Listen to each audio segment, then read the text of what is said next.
Kada akbang sa lupa'y para akong inaalon at nalulunod sa batikos ng mundo, sa kung ano lamang kaya ko.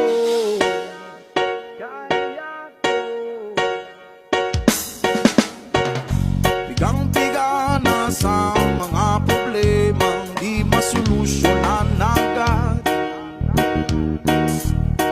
parang wala nang bukas. Pwede bang umiwas?